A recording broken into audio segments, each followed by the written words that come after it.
Welcome to Choice Classic Radio, where we bring to you the greatest old-time radio shows. Like us on Facebook, subscribe to us on YouTube, and thank you for donating at choiceclassicradio.com.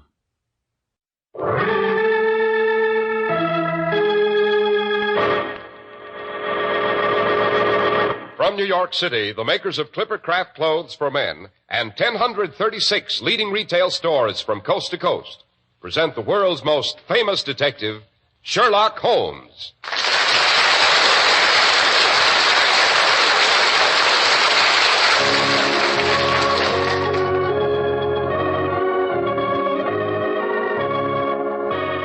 This week's story, The Adventure of the Veiled Lodger.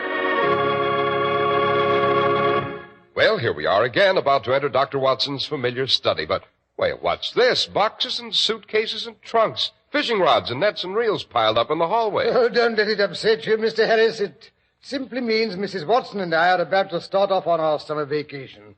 Personally, I'd just as soon stay comfortably at home. But you know how women are.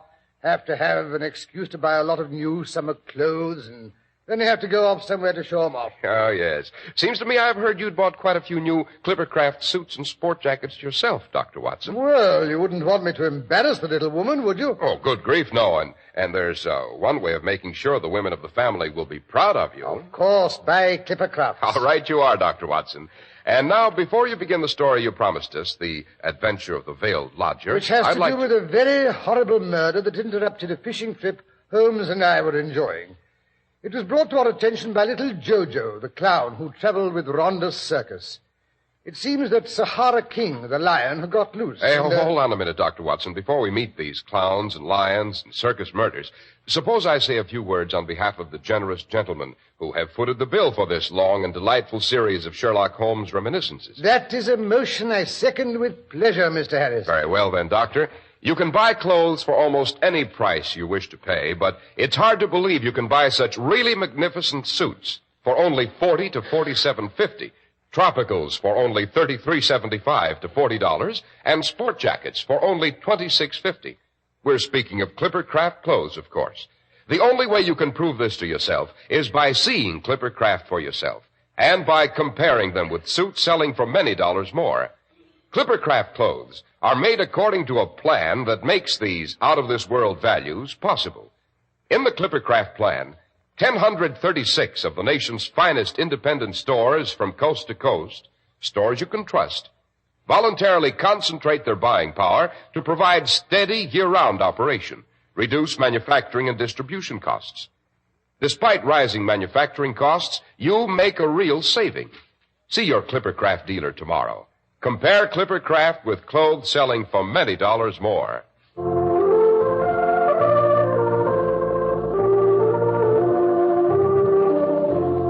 And now, Dr. Watson, back to our final story. Well, Mr. Harris, when I was packing my fishing paraphernalia this morning, it put me in mind of the horrible catastrophe that interrupted a certain trip Holmes and I were indulging in. Fishing was one of the few sports, you know, that Holmes enjoyed. Yes, the last character in that tragic episode died just last winter. The poor lady who lived in a lodging house in total seclusion, going out only at night, and then always heavily veiled.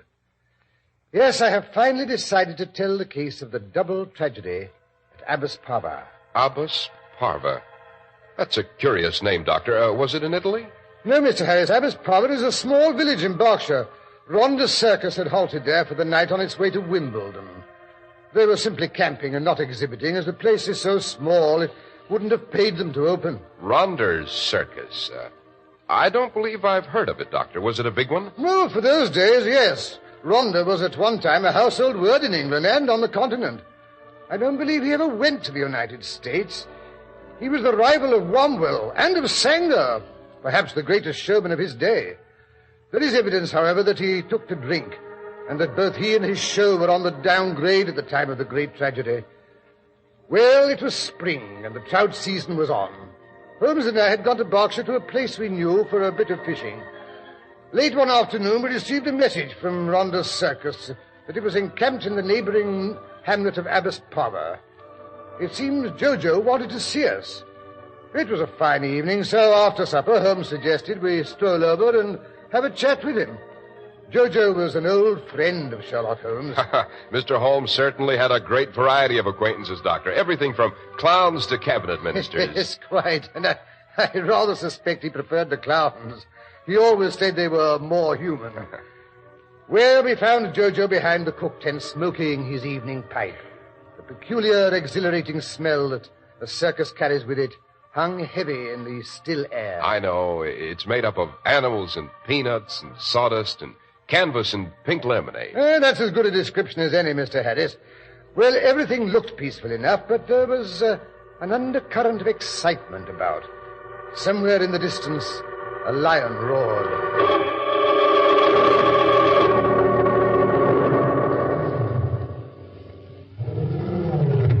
What's wrong with that lion, Jojo? He sounds uneasy. Oh, you mean Sahara King? Getting near his feeding time. Sounds vicious, eh, Holmes? That he is, sir. Vicious. Came near to mauling Jeannie when she went into his cage for last night's show. Who is Jeannie? Well, now, don't tell me you don't know Jeannie, Mr. Holmes. Well, Belle Eugenia, the greatest artist on a slack wire this country ever had, until she cut a ligament in her right leg one night last year when a drunken roustabout hadn't put up her equipment proper like. Yes, a fine girl, Jeannie. Born and brought up on the sawdust and doing spring through a hoop before she was 10. The prettiest youngster you ever did see. Hair like red gold and cheeks as pink as roses.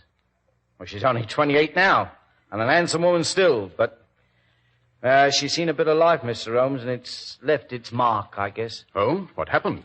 Well, when she was going on 18, she married Rhonda. You mean the man who owns this outfit? Yeah, that's him. August H. Rhonda. And there ain't a wild animal in any of his cages can touch him for pure downright meanness and cruelty. Well, didn't the young lady know that when she married him? Oh, she knew it right enough. Ain't anyone in show business to know about Rhonda. She married him to save her dad from going to prison. You see, Rhonda got him for forging a check. Some say it was a put-up job. And I'm not saying it wasn't likely, seeing as Jeannie's father never learned to read or write. Howsoever, Rhonda seemed to think he had a case, so Jeannie married him to keep things hushed up. Yes, sir, that check was for £100, but I guess Jeannie has had £1 million worth of suffering since then. Rhonda kept getting worse and worse. First it was drink, then women. And then he took to beating her up. The unmitigated blackguard. Yes. I kind of figure he hated her because he knew he wasn't fit to clean her boots. Always figuring out new ways to torture her. And when she fell and cut her leg and couldn't walk the wire anymore, he said she had to do something to earn a living. He put her in the cages, doing an act with the big cats. You mean the lions and tigers? Yes, Mr. Holmes. Well, Jeannie's always been afraid of them ever since she was a baby. Couldn't even stand the sight of a common, ordinary house cat. Some folks are like that, Mr. Holmes. Yes, it's a not uncommon phobia. Yes, sir. And so when Rhonda made Jeannie work with the big cats, it was pure torture to her. And maybe he didn't know that. Yes, sir. He even makes her feed them. Says it's because they'll feel more friendly toward her if she does. But between you and me, it's because they always roar so at feeding time, and that terrifies her. You see? Present medieval gentleman. He should have lived at the time of the Spanish Inquisition. Look here, why didn't someone in the circus interfere? Go to the police. Well, we don't dare for fear of losing our jobs. Well, besides, what could we prove? Watson, the circus is a world of its own. And the people in it are born, brought up, and finally die under canvas. They travel here and there, never making any real contact with outside life. If one of the performers had stepped in to protect Mrs. Rhonda, he'd have lost his job and never been able to get into a circus again in all probability. Yes, sir, that's right. As I said, the circus is a world of its own. It has its own loves and hates, its own laws and standards. And Rhonda is its Tsar, its Caesar, its God. The circus performer, there is no life outside the circus. Take him away from the sawdust and the circus smells, its eternal wanderings, its audiences, its hardships, and he's as lost and out of place as you would be on Mars. Yes, sir. And that's why no one's ever called in the police. First, because we don't dare, and second, because we don't like outsiders poking around our affairs. But you're different, Mr. Holmes. You understand us. Besides, you're not a regular blue nose. Yes, that's what he's always saying. Not one of the official police. Yes, sir. And so that's why, Mr. Holmes, I thought maybe you'd kind of take a look around. Maybe you might be in time to prevent something. What do you mean by something, Jojo? Best if I know, Mr. Holmes, but something's going to happen. It ain't going to be pretty. I got a feeling, a kind of warning, and I ain't the only one. The rest of them, they got the wind up, too. We don't know exactly why. Yes, I noticed that everything was unnaturally quiet as I came past the tents tonight. No singing and shouting, none of the usual couples walking around arm in arm. Everyone seems to be under cover. Yeah, that's what they are, sir. Under cover. And listening. Waiting for something to happen. Some people say we circus folks are superstitious. You call it what you like. But we always knows when something's going to happen. The night before the big blowdown, outside of Dover, when 20 people was killed, there was a feeling like this, all through the camp. The same way when Lillian Deland's trapeze snapped and she broke her neck. Even the animals seemed to feel it. I tell you, Mr. Holmes, something's going to happen. But we don't know what. Perhaps you do. Subconsciously. I'm afraid I didn't get that, Mr. Holmes. That's a pretty big word, so whatever it was. Subconsciously. All I mean is this, Jojo. We are aware of a lot of things in the back of our minds that we don't actually think out. The back of our minds notices a lot of little things we don't even remember. And it adds all these little things together and reaches some rather surprising conclusions. Now and then, these conclusions amount to a knowledge of danger.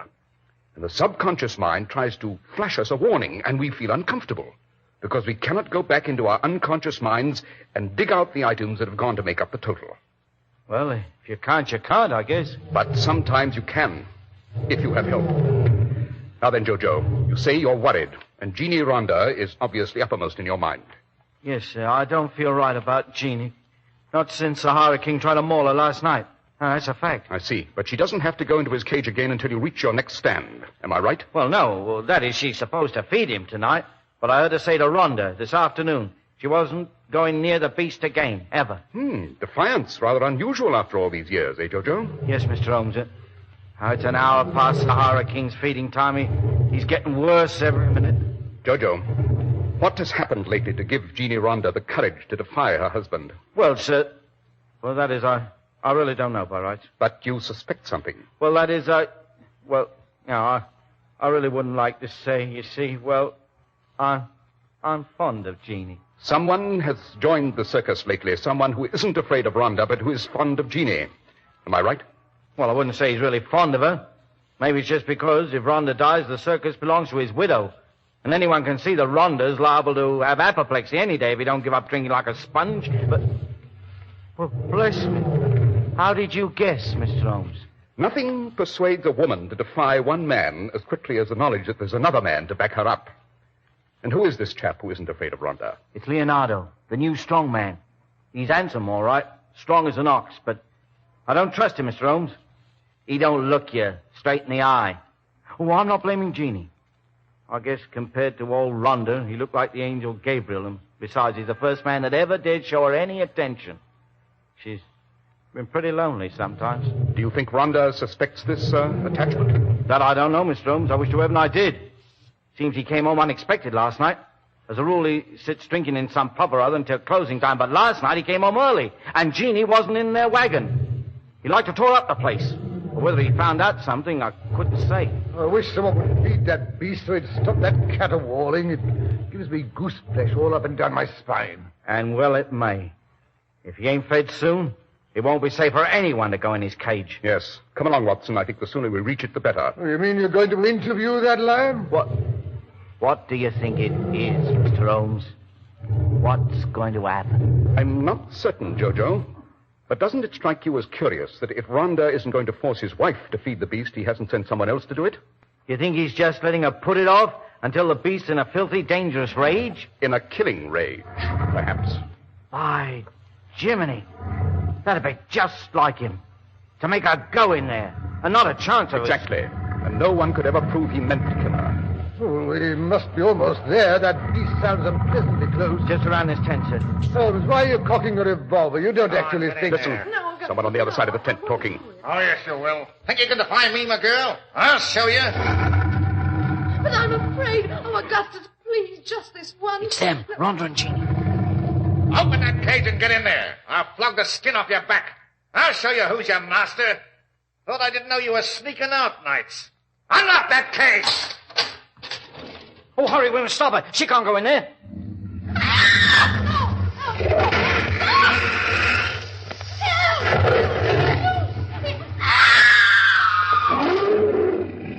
Help!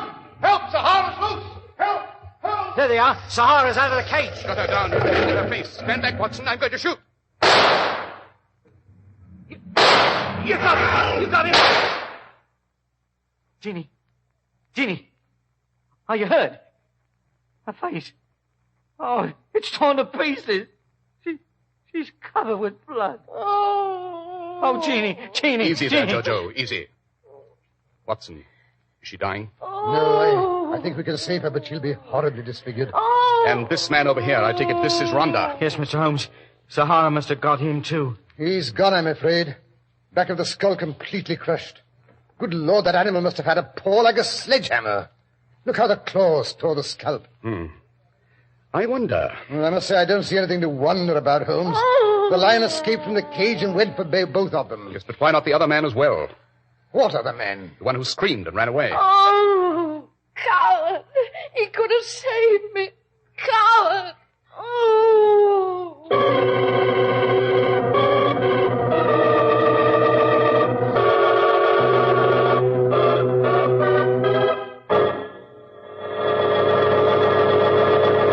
The makers of Clippercraft clothes are thinking not only of the suit you'll buy tomorrow, but of the suit you'll buy next year and in the years to come. That's why you can always depend on the Clippercraft label. Why Clippercraft makes a business of bringing you one of the greatest values in America. Behind that smart-looking Clippercraft suit is the amazing Clippercraft plan, responsible for Clippercraft's unique values. You get the benefit of tremendous savings through the Clippercraft plan, whereby 1,036 of the nation's finest independent local stores from coast to coast voluntarily concentrate their buying power. Because of this plan, your fine new Clippercraft suit costs only $40 to $47.50, your tropical only $33.75 to $40, and your sport jacket only $26.50. For selling expensive clothes at inexpensive low prices at the nation's finest stores is the great big idea behind the Clippercraft plan. That's why men who know insist on Clippercraft clothes. Be sure to visit the Clippercraft store in your city. These leading stores in the metropolitan area are proud to add their names to Clippercraft in your suits, sport jackets, and tropicals. In Manhattan, John Wanamaker Men's Stores, Broadway at 8th and 67 Liberty Street. Saks 34th, Broadway at 34th. In Brooklyn, Abraham and Strauss. In Newark, New Jersey, Boulevard Men's Shop, Kresge Newark. And in Jamaica, the B&B Clothes Shop, 16408 Jamaica Avenue.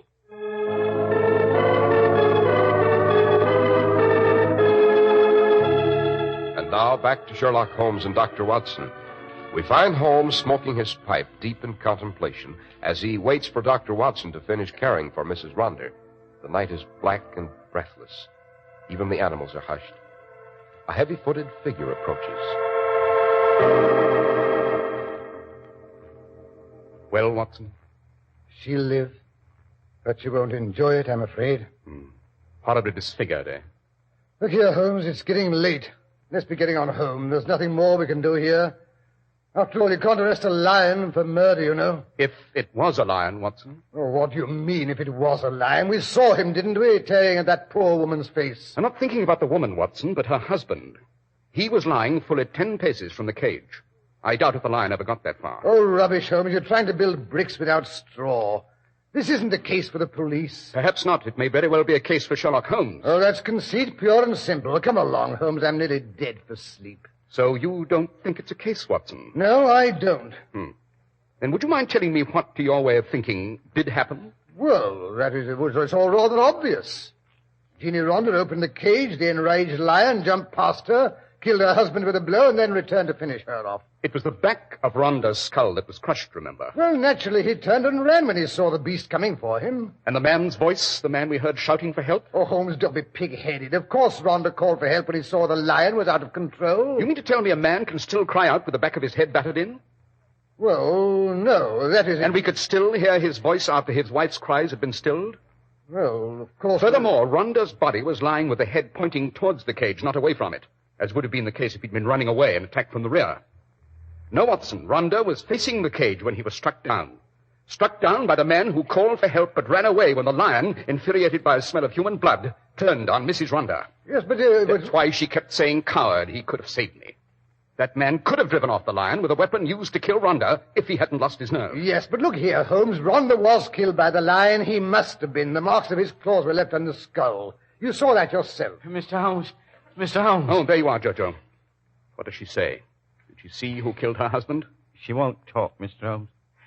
I can't get a word out of her. But I think she knows right enough. Oh, it's terrible. She just lies there, moaning and crying for Leonardo. And where is that gentleman? I tried to find him for her, but they tell me he went off to town soon after supper. What? There he is now. Coming up the road from Abbess Parva. I must run and tell him what's happened. Jeannie wants to see him. He's the only one who can comfort her. That should be an interesting interview, Watson. Suppose we wander over to Mrs. Rhonda's wagon. I believe it has a convenient window. You mean you're going to eavesdrop? That is my intention. Holmes, have you no moral scruples? None whatever, my dear Watson. None whatever.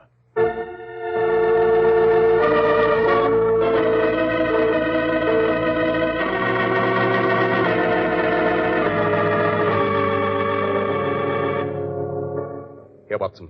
Get down behind these bushes, out of the light of that window. Yes, but I shan't be able to see anything. Have you no moral scruples, Watson? Oh. We don't have to see. All we have to do is hear. Quiet. Here come Leonardo and Jojo. Hello, Jeannie. Leo, why did you do it? You promised Shut me. up, will you? Jojo's here. Oh, I didn't know. I can't see with these bandages. Yeah. Just told me what happened. Met me on the road coming back from Abbas Parva. I'm sorry, Jeannie. You got pretty badly mauled. Yes, but that doesn't matter. Oh, Leo, we won't have to run away now. Rhonda, he's gone. We can get married, decent-like. Married? What makes you think I'm going to marry you? But, Leo, you promised. You think I want to be tied up for life to a woman with only half a face left? You might as well expect me to marry one of the freaks. Leo. Leo, don't laugh. It's your fault that Sahara mauled me. You could have driven him off with the club you used to... Shut up, you fool. Shut up. Don't you do it. Don't you touch her, Leo. I'll warn you. Well, listen to who's talking. Jojo, get out of here before I cripple you so you can't walk. Now, get out, do you hear? Leo, don't hurt him. Jojo, please go. You can't do any good. We get on better if we're alone. Please, Jojo. All right, Jeannie. But just you let me know if you don't treat her right. Go on, get out before I kick you I'm out. going. You ought to see him run. Nasty brute. I'd like to... Quiet, Watson. Quiet. Leo, you didn't mean what you just said. Oh, didn't I? I'm pulling out of here tomorrow. But Leo, the circus, it's mine now. You can have it if we're married. You've always wanted to run a circus. No, sir. I'm sensitive, I am. I never could stand looking at an ugly woman. Why, I'd as soon as marry a gargoyle as a woman without a face. But Leo, I can wear a mask. No, it's no good. I'm clearing out of here tomorrow. No, you're not. Well, who's going to stop me? I will. I'll go to the police. I'll tell them that you killed Rhonda. They'll arrest you. And what about you? Your hands aren't any too clean, remember? But I didn't kill him. I didn't know you were going to. All I wanted you to do was keep him from sending me into that cave. And who's going to believe that? We're in this together. You can't hand me over without putting a rope around your own neck. But I didn't do it. I didn't. I never wanted him killed. You can't do that. Shut up, you're hysterical. You can't leave me like this, Leo. Now let go of me and stop screaming. You want everybody in camp to hear? I can't. I don't care. I won't let you go. That's good, that is. Won't let me go. How are you going to stop me? And another thing. I never did love you. Oh. Now, do you get that? Never. All the time I was after the circus. But now I don't want it. Not if I've got to have you along with I'll it. kill you, Leo. I'll kill you for this. Go ahead. You haven't got the nerve. Well, I'm going. Leo. Leo. Oh. Holmes, you're not going to let him go like that. He's guilty. Cut him! Cut him! Holmes, she shot him. Quick, Watson, we've got to see him. Perhaps he's not dead yet. I wish we'd stayed home tonight. Here he is, Watson. Help me turn him over. Righto. Yes, he's dead right enough. Hit between the eyes. Nice shot. So, she did have the nerve after all. No, Watson, Jeannie Rhonda did not shoot Leonardo. But Holmes, look She here. couldn't. Her eyes were bandaged. Come along, Watson. We're going home. I think I could use a bit of sleep myself. But I say, Holmes, look here. Aren't you going to stay around and find out who shot him? I don't think I want to know, Watson. We solved the first murder. That's enough for one evening. Besides, did I ever tell you that Jojo's father was famous for his tricks with a rifle? Yes, I believe his sons weren't half bad either.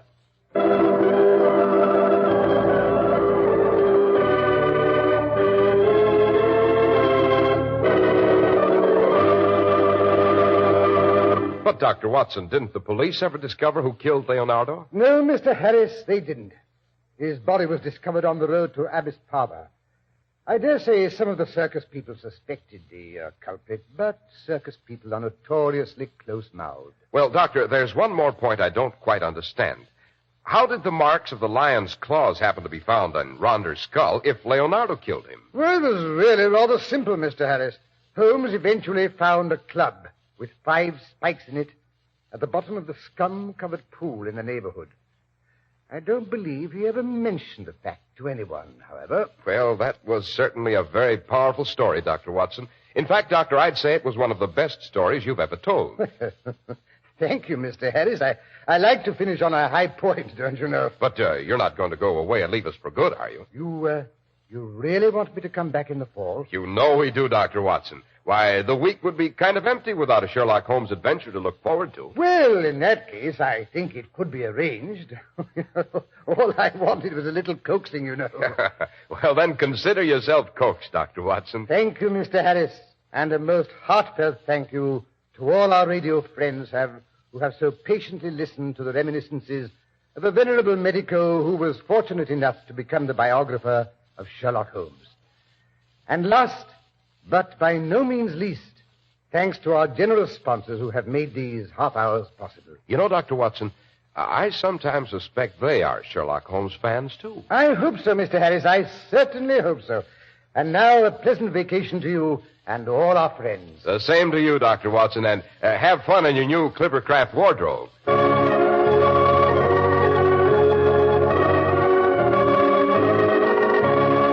The makers of Clippercraft clothes and 1,036 leading stores from coast to coast have brought you another in the new series of broadcasts featuring the world's most famous detective, Sherlock Holmes. Our stories are based upon the character Sherlock Holmes, created by Sir Arthur Conan Doyle. Sherlock Holmes is played by John Stanley, Dr. Watson by Alfred Shirley, and the dramatizations are by Edith Meiser. Sherlock Holmes is produced and directed by Basil Lochran, with special music by Albert Berman.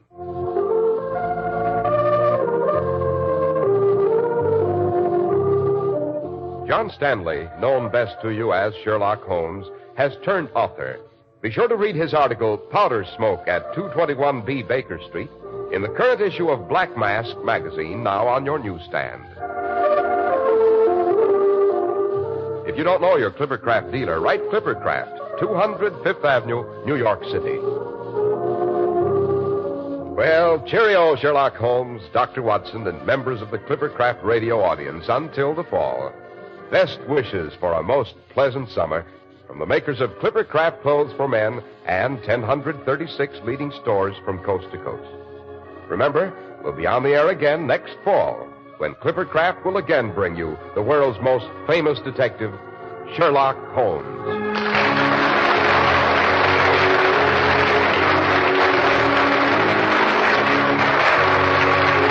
This is Cy Harris speaking for Clippercraft Clothes. This is a Mutual Broadcasting System. Following station identification, you'll hear Melvin Elliott reporting the latest headline news.